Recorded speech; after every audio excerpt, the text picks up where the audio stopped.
Mission TV, le miroir du monde. Tango tolobaki yango moto andimaka te. Bayebi biso non mais kolobaki akabona na Kabila. Merci akaboni na Kabila pesi comme non. Okabona na Kabila ezali pona elongi te. Okabona na Kabila ezali système oyo bazali kotambola na yango. Ezali caractérisé te kokule umela te. Esengeli tozwela bango mokano ngonga oyo. Biso bawana pendant que biso tozo boule bango bazolala na hôtel du fleuve na ba $8 500 le jour. Ngana yo incapable ya kofuta studio ya $50. Est-ce que c'est normal? En tant que baye, tomonaki na mosika ete eloko ya moyibi eprofitaka na moto te. Eloko oyo nyonso tu ozwi yango na nzela ya mayuya, na nzela ya mabe, suka na yango ezalaka swat osanza yango. Soki oliaki yango suka na yango esengeli osanza. Biro ya seigneur esengeli ezala composé essentiellement à bakeur ya société civile oyo bakouta na bacomposante na bango et puis bazala baoyo bakozala pareli te mais bazala bato oyo bauti bango moko bazali na kati na mangomba wana. Donc tokoprésente loi électorale mpona kotalisa solo ete tolingi justement en tant que peuple pour s'assurer que sanction oyo tokopesa mbala oyo na baye batalisi incompétence na bango na manque ya koyoka kozangi koyoka peuple selon que baza ba illégitime bakoti na bokambi contre volonté ya peuple wana kotalisa bango solo ete biso tozali du bon côté du poi il faut tokongama tobengana ba incompétent wana po tobengana bango kobule eleka mingi te. Tozwa mokano na se ya moi oyo tozoni okwama nango awa ya kobengana ba incompétent, kobengana ba illégitime. Il est grand temps.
Ayez du nouveau à Kinshasa, le complexe hôtelier Tremplin Royal sous Kanamasolo. Vous qui désirez passer des nuits inoubliables, l'hôtel Tremplin Royal vous offre un service de haute qualité, de chambres modernes répondant aux standings internationaux, salons et salles de bain bien équipées. Votre sécurité est assurée, les portes électroniques et même un coffre-fort dans la chambre. Tremplin Royal dispose d'un restaurant VIP, des plats de différents goûts à un prix hors conquérant, de boissons de toutes marques accompagnées d'une musique douce. Ce n'est pas tout. Pour vos déplacements, Tremplin Royal met à votre disposition une voiture pour tous vos déplacements et un groupe électrogène industriel pour faire face à la coupure d'électricité.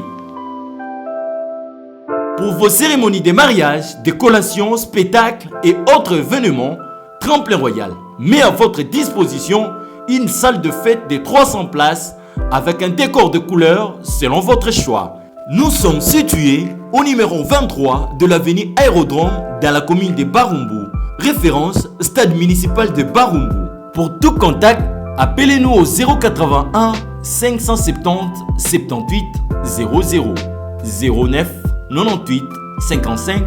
22 96 et Salemana Nouté, le complexe hôtelier Tremplin Royal, le confort et les nôtres sous Kanama Solo chez Tremplin Royal Kanoka Kae. Nous avons un modèle, mais respect, discipline avant tout. Pour ça, on va faire la tête, ça va être parti dans la mission. Winda! Winda! Pour la cima, je ne vois rien. Pour Awa, joueur à zaté, spectateur qui a zaté. C'est-à-dire que vous allez là, biscoyon se déguement. Même dans la zara micro na simi, tous les militants, tous les mobilités pour la partie na biso. Bande bona côté. Drapeau za fait foulard de hôtel Kingo Woli Bisangai, ça va règlement pour la nango sima, drapeau za na tete et ça la visite. Maema mujituna bete maema. Maema mujituna bete maema. Maema, repata mujite maema mujite maema. Repata mujite maema mujite maema. Mujituna bete maema. Maema mujituna bete maema. Maema. Fongora ye, fongora ye, fongora ye, fongora ye.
Na lolenge boka ezali kotambola ezali boete yango lelo tozali na deuxième séance na biso ya milulu ya sanza oyo tobengi matinée politique tokomeka muke kopesa oyo ezali makanisi na biso en tant que nouvel élan na lolenge nini mboka ezali kotambola me yambo ete nakota na bozindo na lingina la kisabino parce que nouvel élan tozali parti national Nous allons représenter dans la fédération. Bandeko na biso bazali na extérieur na diaspora to benga kayango na nouvelle élan fédération. Nous avons mon paya na biso moko ya fédération azali awa na kosenga na ye atelema ya apesa bino mbote po komona ete nouvelle élan ezali parti monene. To beteli maboko.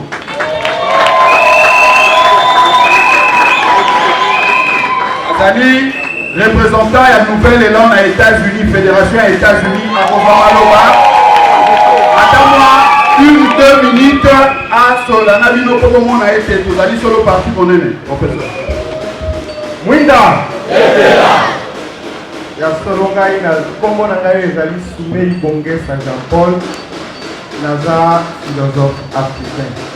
Navanda na Washington, natangisaka na ba université ebele, mais na Congo natangisaka na UPN. Na Nouvelle Élan naza représentant. Nabino naza résistant, mais pour Nabino naza représentant Nabino na Washington. Na yango na pesi na botongi na bakonzi bapona kingai elongona baninga nanga baza na Washington. Na pesi bino pe mbote oyo euti na bandeko na biso ya Washington boyeba tozali na etumba monene. Etumba monene pamba te toyebi te nani azali zinga na yo na résistance eza eloko moko ya kosakana te batraître bazalaka ebele na résistance esika yo ozali omitu na soki oza résistant ou oza traître na suki wana. Merci.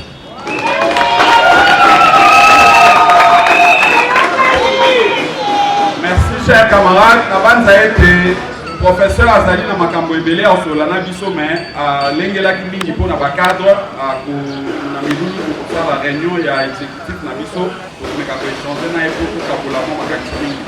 mais ya mibale na kosenga na biso totelema mpo toyamba mpe mbote ya initiateur le camarade Adolphe Muzito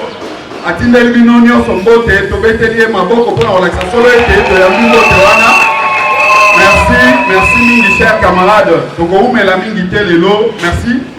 parce que nous allons nasser à Moi et Sengeli et Tungisa biso mingi te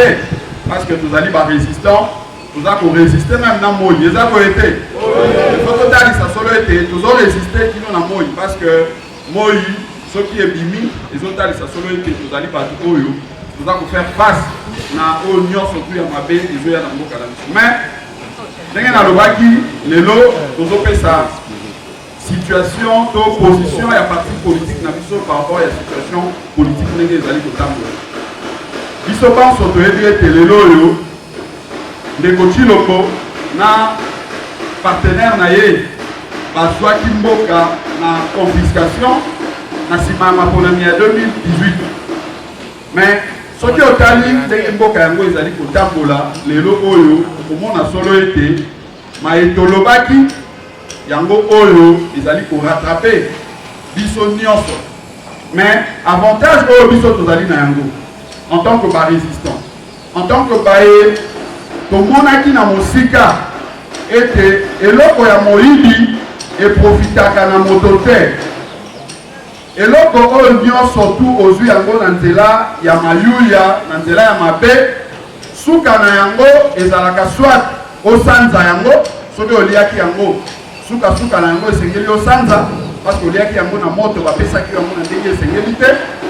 soit soki okendeki kokumba un bien oyo ezalaki ya moto okomona ete okoka kosalela yango na lolenge ya malamu te suka na yo ezali kokende kozongisa yango epai ya moto wana nde okufanda na kimia. Mais lelo oyo soki otali mboka na biso sur le plan économique, sur le plan politique, social, sécuritaire okomona solo ete mboka esili na kokangama, mboka ezali bloqué, mboka ezotambola te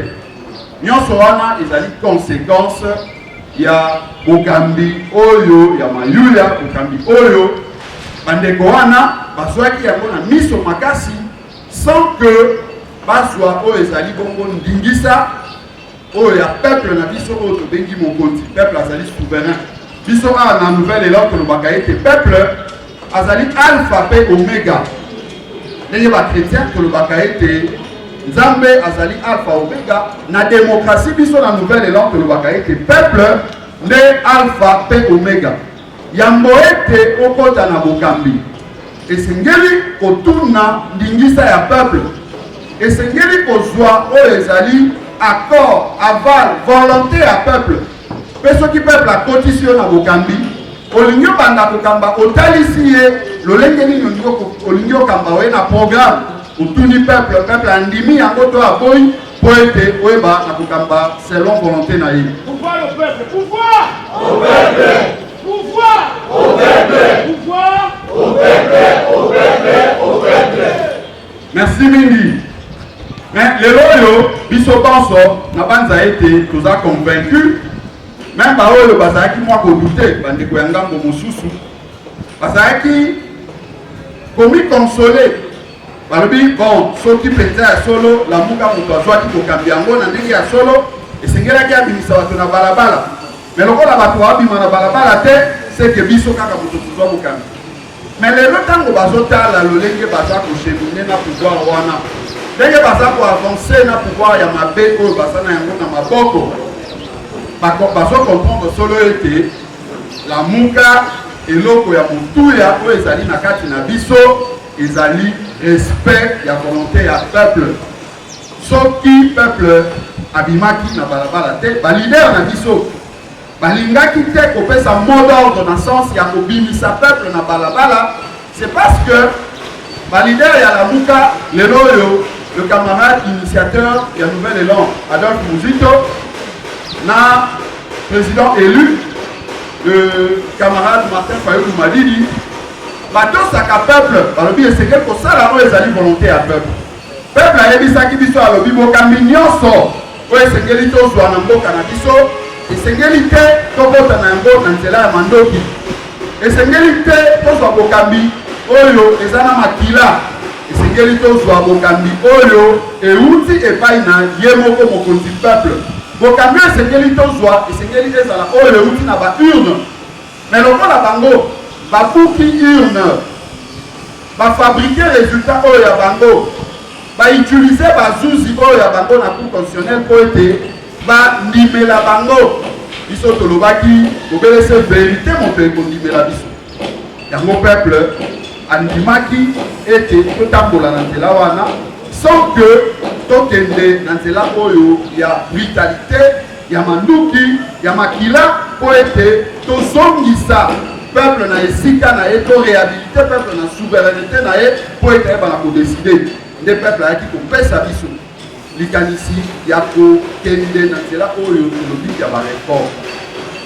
Parce que soki tolobi ete tokozwa bokambi na manduki te tokozwa bokambi na nzela ya makila te esengeli tozwa yango bobelese na nzela moko oyo ezali ya maponami eza boye te na maponami wana. Parce que biso bonso awa toyebi solo ete en 2006, le peuple a se décidé parce que 32 ans après, confiscation à pouvoir, la dictature, le monde awa après 32 ans, donc meki auquel dans la révolution pour être pouvoir ils ont un peuple. Mais si baki kakate, des salaki étaient validaires, il y a un mouvement politique, société civile, peuple on a beaucoup se retrouver dans San City. On a voté le mécanisme nini tokosala pour être tozongisa pouvoir et pas à peuple. Mais malheureusement, quand on s'est décidé quand on a vu tôt, c'est que catégorie non surtout on a pas parti politique, société civile, peuple on a beaucoup. Kabila azaki na esengote parce que en 2006 tant que na schéma de démocratie, il y a azaki montré liboso ya ko violer principe wana parce que peuple a décidé autrement, il y a qui a falsifié le résultat na ndenge ya salaki. En 2011, pareil. 2018, pire. Ça dit pire que l'autre monde qui wana. Mais, le peuple a émis ce à l'objet, puisque nous avons kaka kanandela wana, nous avons dit c'est ni Oyo et ça dit ma ponamia 2006. C'est ni Oyo et ça dit ma ponamia 2011, même 2018. Et ça dit œuvre ya ma belligérant. Ça dit œuvre ya ma belligérant. Parce que soki otali ba composante ndenge bazalaki wana ozwi bandeko ya MLC bautaki na manduki na parti ya Nord Équateur ozwi bandeko ya RCD bautaki na est na biso kuna ozwi même pouvoir oyo ezalaki na Kinshasa awa bango source na bango ezalaki nini ezalaki AFDEL mais AFDEL ezalaki banani bato oyo c'est vrai par rapport ya révolution peuple afongolaki maboko koyamba bango mais soki otali lolenge bandeko wana oyo bazalaki tout autour ya musée se comportaki okomona solo ete se comportaki mpenza lokola babelligérant bato oyo bayaki te mpona kokokisa oyo ezalaki volonté ya peuple mais tozalaki prudent te tokei na 2006 2011 2018 sans que totenir compte na batexte oyo ezalaki koorganize seni wana mais lelo oyo ntango totali mboka ezotambola se rendre compte que nécessité ezali ya kokende na baréforme mpona nini baréforme c'est parce que tolobi lokola le peuple ayebisi biso ete esengeli tozwa pouvoir oyo kouta kaka epai na ye moko mokonzi alpha mpe omega na biso esengeli tozwa pouvoir oyo kouta kaka na baurne ndenge ye moko akosexprime mais esengeli tozala prudent la prudence awa ezali kotinda biso justement ya kokendela baréforme parce que esengeli totala mibeko oyo ezali koorganize fonctionnement ya commission électorale nationale indépendante wana est-ce que seni ndenge ezali composé lelo organigramme na yango ndenge ezali wana est-ce que eza korépondre na oyo ezali volonté besoin ya peuple na biso eyano ezali ete lelo oyo seni lolenge esalamaki na volonté ya babelligérant elakisi bafaiblesse na yango elakisi bafaiblesse na yango parce que soki otali c'est vrai na mutu na yango babimisaka moto moko oyo azali parrainé par baconfession religieuse mais adjoint na ye mbala moko azalaka mutu ya pouvoir oyo ezali kokamba mais pouvoir oyo ezali kokamba puisque bazalaka na misolo ya peuple baza na manduki ya ngani ya peuple bango bayaka souvent confisquer non pas seulement volonté ya dirigeant wana président ya CENI mais à confisquer pratiquement institution mobimba biso tolobi non il faut revoir composition de la commission électorale nationale wana surtout kobanda na bureau na yango bureau esengeli ezala dépolitisé bureau ya CENI esengeli ezala composé essentiellement à l'acteur de la société civile oyo bakouta na bacomposante na bango et puis bazala baoyo bakozala parélité mais bazala bato oyo bauti bango moko bazali na kati na mangomba wana baya mpona kotalisa non seulement technicité na bango mais surtout baengage responsabilité ya mangomba na bango po ete biso banso toyebi c'est vrai toza na état laïque mais moi tendance ezali mingi ya komona bamangomba wana ya baeglise nde ezali kotambola mingi du kotia bango devant baresponsabilité na bango po ete totala ndenge nini commission électorale nationale indépendante esengeli kotambola mais tolobi tokosuka wana te loi électorale soki otali na kati na loi électorale baimperfection ezali ebele oyo na moi ya lelo esili kolakisa deja bafaiblesse na yango esengeli na biso tocontinue na yango na lolenge ezali wana ou bien esengeli tomeka kotala ndenge nini esengeli kokotisa ya malamu na kati kolongola ya mabe mbuma ya mabe biso tolobi esengeli to revoir esengeli tolongola mbuma ya mabe yango omoni tobandaki liboso na koprésente na cadre ya lamuka oyo ezali proposition na biso ya réforme ya loi portant organisation et fonctionnement ya commission électorale nationale indépendante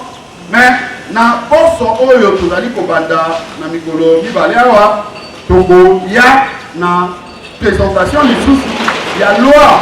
électorale bandeko bobanga te toza na kimia kuna eza esika mosusu ekokungisa bino te donc tokoprésente loi électorale mpona kotalisa solo ete tolingi justement en tant que peuple s'assurer que sanction oyo tokopesa mbala oyo na baye batalisi incompétence na bango na manque ya koyoka ozangi koyoka peuple selon que baza baillégitime bakoti na bokambi contre volonté ya peuple wana kotalisa bango solo ete biso tozali du bon côté du koprotege oyo ezali pouvoir na biso ekouta epai ya peuple na bamécanisme ya baréforme wana soki tosilisi baréforme wana nde toye kokende na nzela ya maponani mais mpona nini maponami nalingi na insiste esika ya maponami parce que ngonga oyo biso bana ya nouvel élan esengeli to remercier bakambi ya parti parce que soki totali lolenge nouvel élan toza kose déployer lolenge tozo kopanzana partout na république ezotalisa solo ete tozali kobongama mpona kotalisa solo ete peuple azali na biso, peuple aza kotambola na biso pe peuple aza na confiance na biso, d'où esengeli ngonga oyo tobanda kobongama déjà. C'est vrai toza na résistance totelema mpona kotalisa solo ete mboka ezotambola malamu te, mais au même moment tokosala d'une pierre deux coups mpona kopréparer maponami oyo ezali koya. Mais mpona nini faut tokende na maponami lelo oyo maponami etalisi que ezali nécessité mpona biso ekomi même urgence, ezali urgence parce que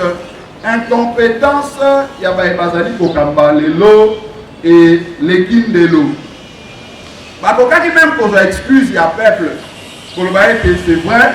toya na kokambi wana na volonté ya peuple te, peuple moto atinda biso te, mais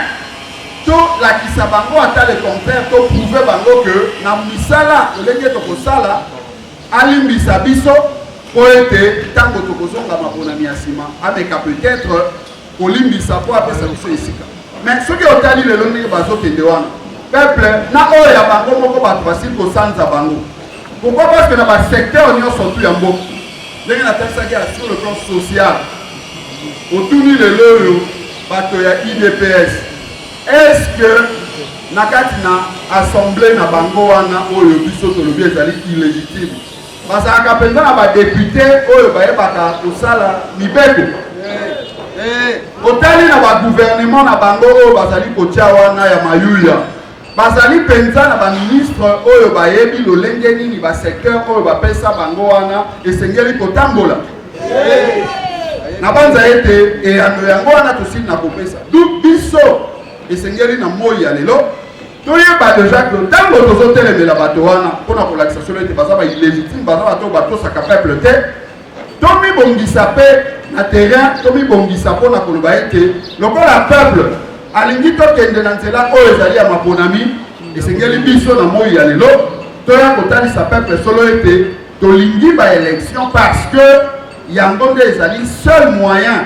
oyo kosala ete tobengana incompétence na sommet ya l'état,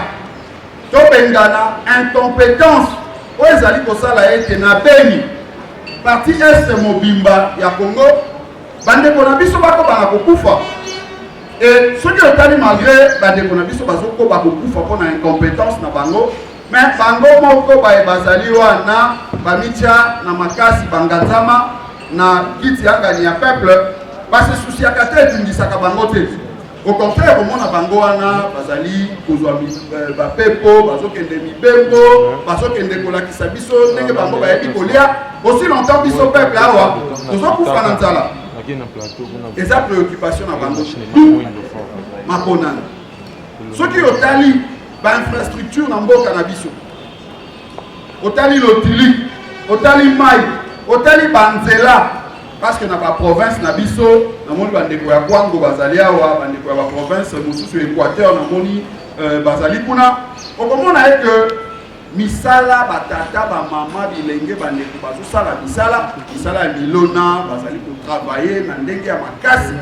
mais souci ezali ete misolo mwa ekoma na kati ya mboka wana te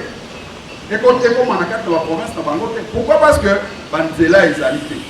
baroute ya dessert agricole ekoki kosunga ete milona na bango baza kolona babimisa yango na baagglomération bavile lokola Kisasa bavile ya minene oyo mwa misolo ezali kosirkule Lubumbashi mpe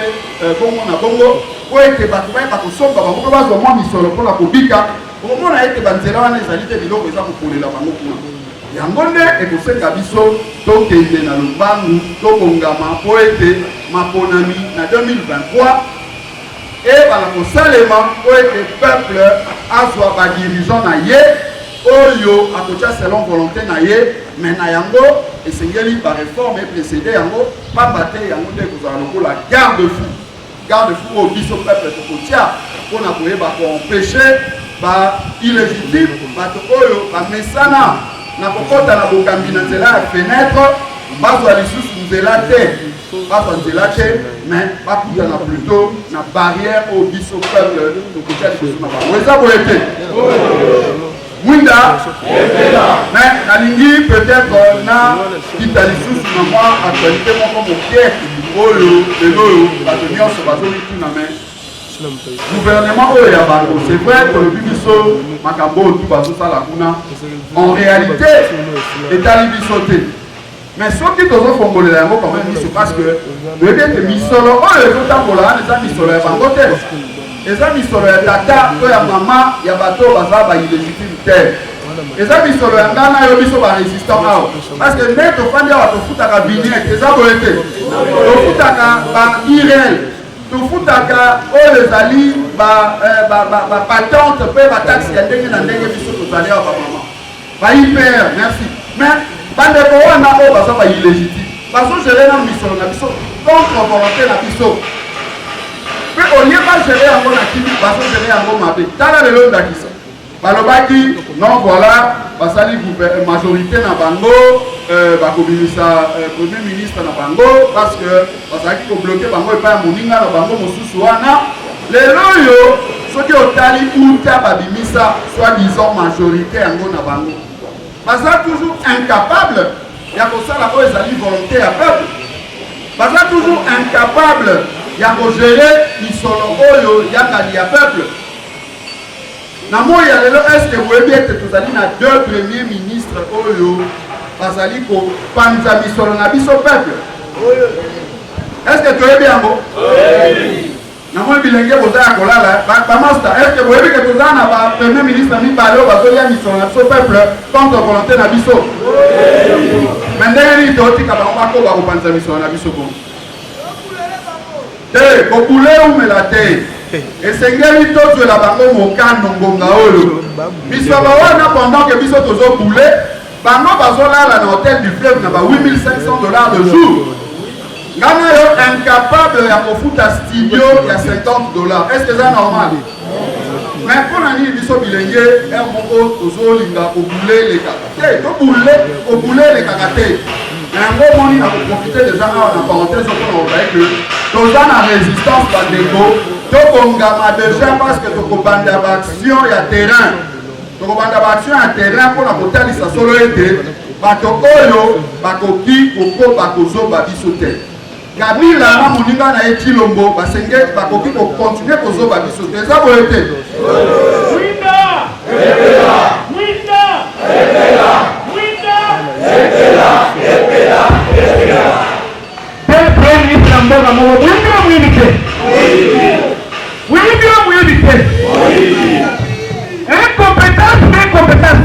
mingi camarade donc esengeli lokola toboyi il faut tokongama tobengana baincompétent wana po tobengana bango bobule eleka mingi te tozwa mokano na se ya moi oyo tozoniokwama nango awa ya kobengana baincompétent kobengana baillégitime. Il est grand temps toyeba na korécupérer oyo ezali souveraineté na biso oyo ezali pouvoir na biso bazwa yango na kanza mpona toyeba kotambwisa mboka kotia bakambi oyo esengeli batambwisa mboka selon volonté na biso tala lelo oyo ndenge nazali koloba balobaki bazalaki kobloke bango esengeli batia gouvernement mais gouvernement yango kino na moi ya lelo bazokoka kotia yango te mais mpona nini c'est parce que baza déjà na oyo tozobenga péché originel bakosaki biso bino peuple que bango soki Kabila akei bango bakosala ya malamu mais lelo oyo vérité ezomona na ye ke Kabila azali kokomba kotambola na bango esika moko ntango tolobaki yango moto andimaka te bayebisi biso non mais kolobaki akabwana na Kabila mais asi akabwani na Kabila toyesi bango non kokabwana na Kabila ezali mpona elongi te kokabwana na Kabila ezali système oyo bazali kotambola na yango ezali caractérisé na tricherie yango ezalaki ete bakota na bokambi wana na tricherie ezali caractérisé na impunité otali wana moto alie misolo ya leta basali semblant ya kokotisa ye na makala lobilobi basinye lisusu ordonnance mpona kobimisa moto wana misolo ya leta ezoliama mosika te na présidence na bango wana bazolia misolo yakani ya peuple apo bakoyembela biso nzembo ya état de droit. Est-ce que wana eza l'état de droit to état de loi? Eza nango slogan lelo oyo biso tout comprendre que eza slogan. C'est vrai, là on a vu biso eza par respect, mais biso lamuka tosi tomonaka yango mosika na vision ya aigle. Eza boye te. Bango moko sikoyo bakomi kosubir, bango moko sikoyo bakomi comprendre solo ete Tshilombo égale Kabila.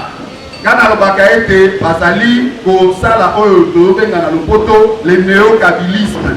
Bazali kaka système ya Kabila balatisi yango kombo ya Tshilombo. Etela bango na bango bakomi kolefana.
Pouvoir na bango ezali ya néo-kabilisme,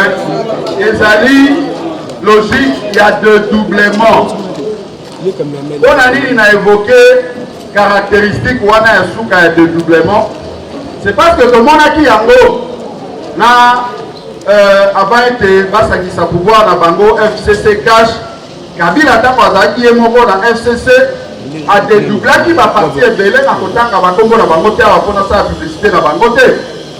elelo oyo ntango basangani na FCC cash mikolo bakomi kobenga yango union salité.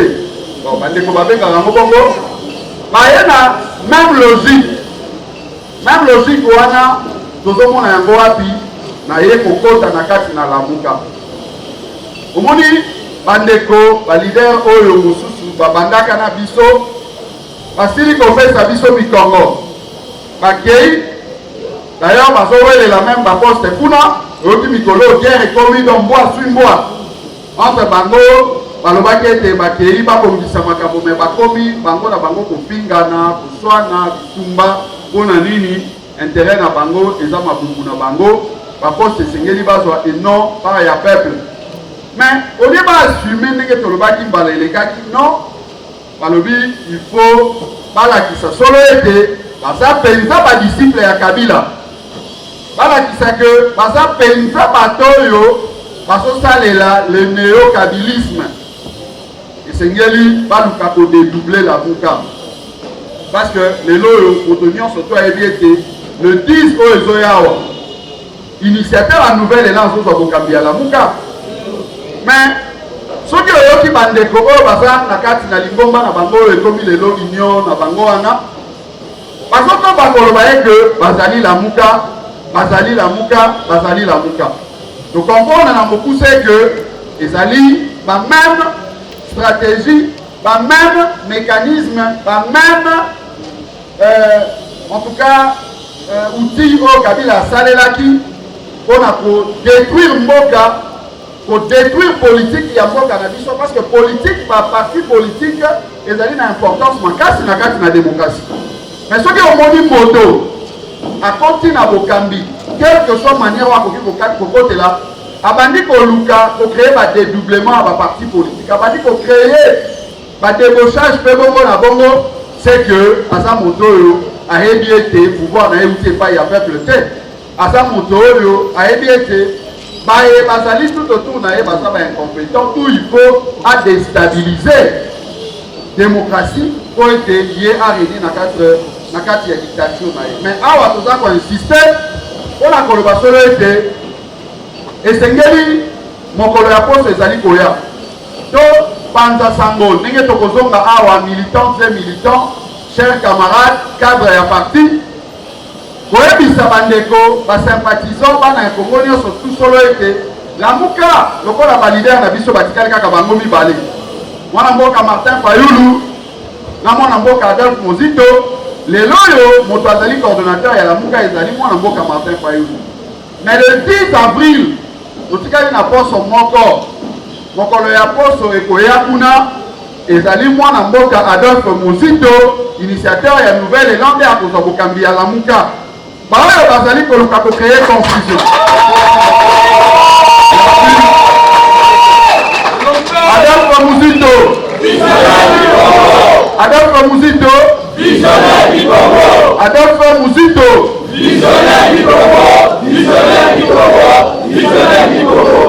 voilà bandeko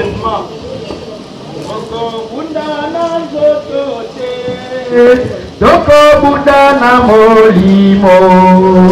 Toko budana nde akodeside mais lelo oyo bandeko na biso wana totosaka bango mingi parce que biso lokola basocialiste biso lokola bana oyo tobunda en tout cas ntango na lobi tobunda na nsima ya visionnaire na nsima ya leader na biso na vision oyo ya lumumbisme toyebaka kotosa bato mais esengeli bandeko mpe batosa surtout peuple parce que comportement attitude oyo bazolakisa lelo ezolakisa solo ete baza bato oyo baza na respect ya peuple te parce que mokili mobimba peuple nyonso azomona ete bozotambola na Kabila na Tshilombo nzela moko mais na monoko bozoloba ete bozali lamuka. Quelle confusion! Bazokosa peuple biso to baza komikosa bango moko mais na base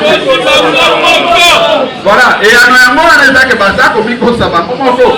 parce que peuple congolais lelo oyo peuple aza na miso minene azomona musika peuple aza très avisé akoki kokota lisusu na logique wana te oyo ezalaki bapolitike ya mensonge politique ya dédoublement politique oyo ezali na objectif kaka ya kopréserver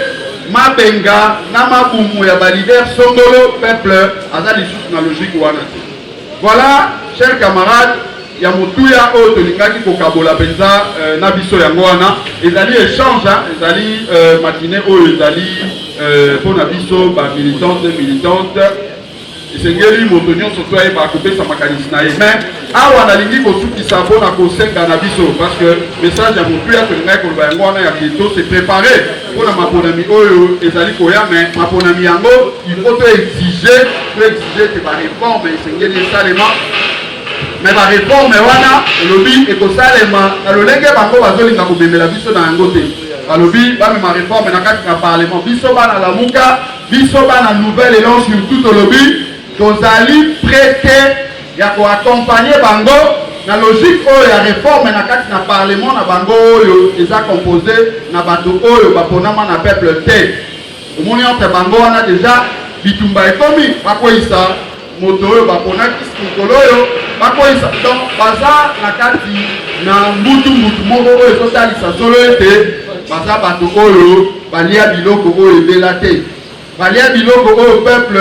apreparaki yango mpona bango te yango omoni baza na instabilité wana bazoyeba te nini basala du il faut bareforme oyo toza koloba awa ezala bareforme oyo ekosalema na cadre oyo ekozala na kati na bainstitution na bango illégitime te ezala bareforme oyo ekosalema libanda bareforme esalema wapi eza bareforme oyo tokosala yango libanda na kati na bainstitution na bango wana te yango nde ekosala ete volonté ya ngana yo peuple ezala respecte po ete maponami oyo tokokende na 2023 ezala solo maponami oyo ekopermettre ngai na yo to mettre fin tokata mondelo oyo ezali kosala ete illégitimité ekoba kozwa esika na ekolo na biso ezala maponami oyo ekosala ete tokata mondelo oyo ezali kosala ete conséquence ya illégitimité wana et maintenir biso na kati na instabilité sociale na instabilité sur le plan sécuritaire na instabilité économique mpe bongo na bongo yango nde ezali ntina ya maponami oyo esengeli to se préparer mpona yango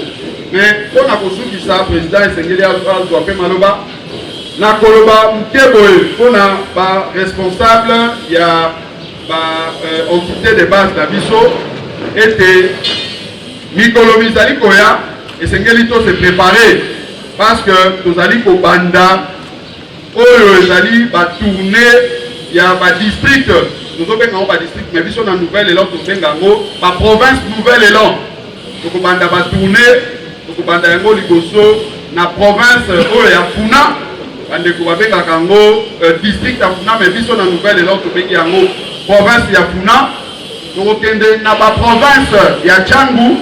tokoya na province ya Lukunga pe province ya Moamba ba ninga ba responsable esengeli ko banda déjà travail pour na kosala et que ba tourner na biso wana ezala succès ezala réussite pour na otali sa solo été nouvelle élan tozali ko bongama non seulement pour na ko bengana ba illégitime na ba incompétent mais surtout pour na ko se préparer pour récupérer ezali pouvoir na biso ezali nini ezali souveraineté na biso peuple pour ça la été tout décidé sur avenir devenir na biso tolingi moto songolo na programme na yende e kambamboka tolingi bato songolo bazala na opposition wana nde o esengeli to récupérer lokola souveraineté na biso voilà bandeko na pesi biso merci mo ezali makasi na kozala mulai mingi te na pesa président maloba po ete to eba na conclure merci mingi cher camarade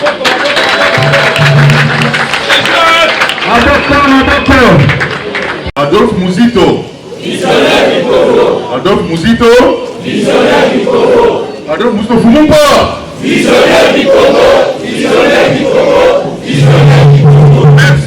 Merci ma camarade.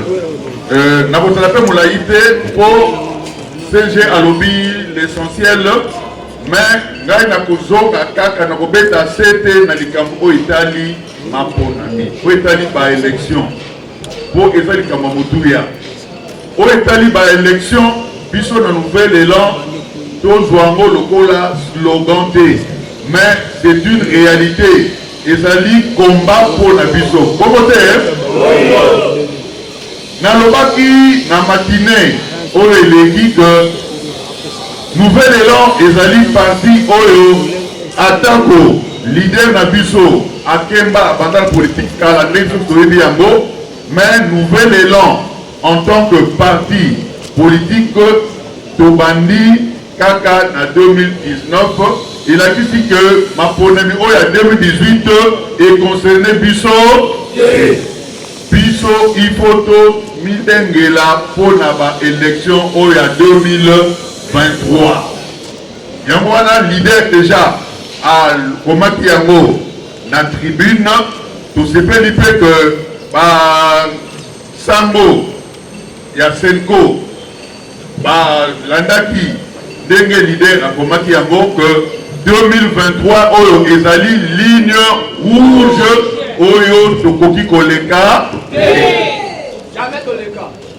Nazo pour insister Nango pour Biso Mokonde, to Nebo Bakana français, to Wakakiton, et Sengeli Pet, Nakatia Nouvel Élan, to se préparer Makasi pour Naba, élection pour Naba Pronomiwana. Donc on a déjà qu'on s'est préparé à partir de Kinshasa pour Kinshasa Ezali capitale, Ezali miroir, il y a Mboka. Kinshasa déjà de sortir ma structure Nabiso, il y a parti, sortir ma structure pour que tout pousse le plus possible Pembeni, il y a base, puisque base des et dans le point de référence pour l'élection surtout. Et ça va voter. Pour la ville de Kinshasa, nouvel élan, à partir de la décision d'Angaï, il y a un mois passé, là, le Kinshasa, dans la province nouvel élan, dans la ville nouvelle élan et puis dans la commune nouvel élan où les alliés d'un côté dans la entité administrative normale traditionnelle Yamboka. Donc comme il pour la ligne pour le plus possible Pembeni et à base. Alors tozali na bato oyo baza kokamba nanu ville province ya Kinshasa ndenge baza kokamba bakomite provinciaux na niveau ya sommet ya ville ya Kinshasa awa ezali lokola conseil politique ya ville ya Kinshasa ezali mpe comité exécutif ya ville ya Kinshasa et puis conseil de discipline contentieux ya ville ya Kinshasa soki bazali awa te babe topesa bango mbote et puis bazwa mpe bainstruction oyo ekeuta epai ya direction ya parti. Voilà wana ezali bato oyo camarade bopata bazali kokamba ville province ya Kinshasa na kati ya baorgane na biso misato wana instruction ezali boye bozali na mokumba monene mpo na ville ya Kinshasa soki nouvel élan etamboli te na ville ya Kinshasa bino nde bokozala ba responsable. Donc mokumba wana ezali liseki te topesi bino bana nouvel élan ya ville province ya Kinshasa bokamba bango dirige bango bozali na instruction oyo uti na leader ya parti akwesi epa na nganga kiseli bino ya ko redynamiser baorgane nyonso tout ti na bacellule oyo biso bengi conseil politique d'avenir. Donc ngombe eza moke totika kaka na 2 ans ya pamba donc 2021 c'est silaki déjà totika kaka na 2 ans tosala mosala makasi na niveau ya base pour encadrer structure nyonso tout c'est-à-dire ville oyo tokreaki commune tofai na niveau ya commune mais bokita ti na niveau ya quartier et puis conseil politique d'avenir toyokani tokobanda koya na chaque matinée politique kosala mpe évaluation donc mosala kosala sur terrain ekozala kobatama te tomosalaka évaluation soki etamboli malamu te devant bamilitaire mpe tolobake bato oyo natiaki baza kokoka te nasengi mixe pa bacamarade bamilitant na changer eza bongo te donc bozali na mosala makasi ya kosala na niveau wana yango wana nakosenga mpe baoyo bazali kokamba baville ya Kinshasa oyo baza kokamba quelques communes oyo totiaki batema mpe topesa bango mbote camarade babi bokoleka liboso bamona bino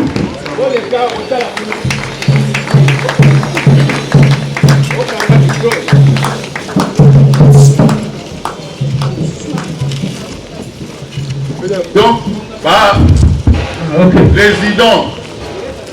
urbain et communaux il y a conseil politique comité exécutif et conseil de discipline baza wana bopeta maboko makasi po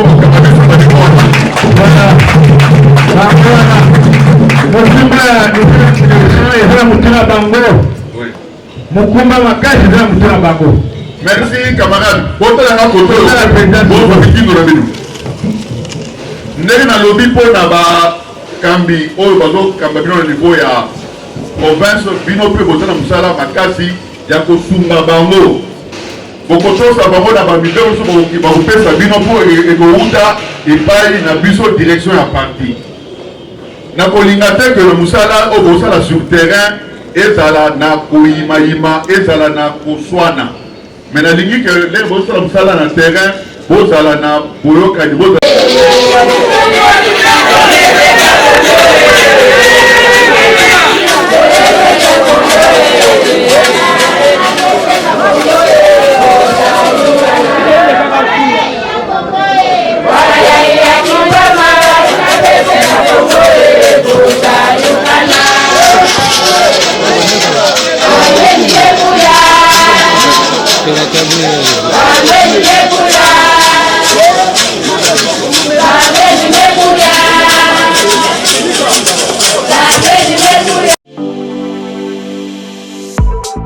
Ayez du nouveau à Kinshasa, le complexe hôtelier Tremplin Royal sous Kanamasolo. Vous qui désirez passer des nuits inoubliables, l'hôtel Tremplin Royal vous offre un service de haute qualité, de chambres modernes répondant aux standings internationaux, salons et salles de bain bien bien équipé. Votre sécurité est assurée. Les portes électroniques et même un coffre-fort dans la chambre.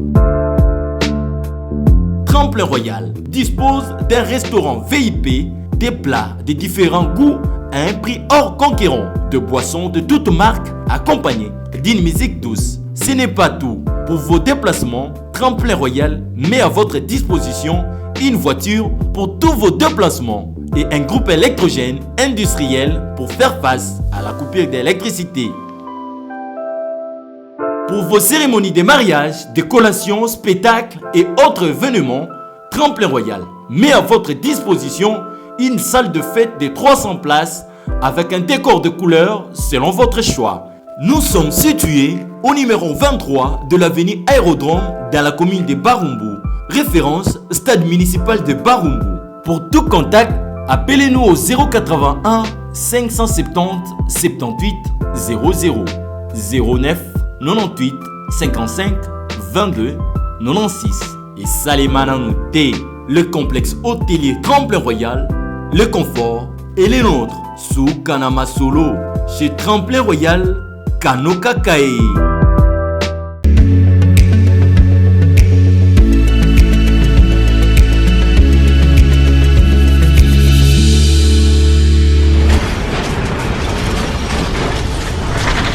Ma Mission TV, le miroir du monde.